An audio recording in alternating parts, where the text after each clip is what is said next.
দেখো তো শাড়িটা পছন্দ হয়েছে কিনা তোমার। তুমি আমার জন্য শাড়ি কিনে এনেছো? হ্যাঁ, কেন কিনতে পারি না? মানে আমি তো বিশ্বাসই করতে পারছি না তুমি আমার জন্য শাড়ি কিনেছো।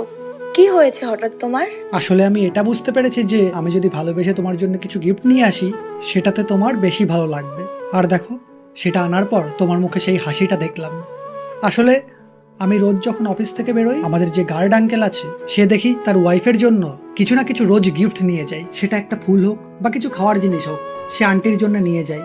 তো আমি তাকে জিজ্ঞাসা করাতে সে আমাকে বলল যে এই ছোট ছোট গিফট সে নিয়ে যাওয়ার জন্য আন্টির মুখে যে হাসিটা সে দেখে সেটাই আঙ্কেল সারাদিনের কষ্ট ভুলে যায়।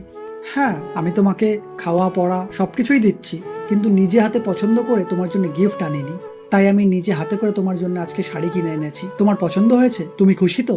তোমাকে বলে বোঝাতে পারবো না আমি কতটা খুশি হয়েছি, কারণ সব মেয়েই চায় তার বর নিজে হাতে তার জন্য গিফট আন আর তাকে ভালোবেসে সেটা দিই। এটা যেমনই হোক, তুমি নিজে হাতে আমার জন্য এনেছো, এটা আমার সব থেকে বড় পাওয়া। আমি ভীষণ খুশি হয়েছি। দাঁড়াও, আমি এক্ষুনি পরে আসছি। ঠিক আছে, যাও। কেমন লাগছে আমাকে? দারুণ লাগছে। ভালোবাসা দামি উপহার বা টাকা দিয়ে বোঝানো যায় না।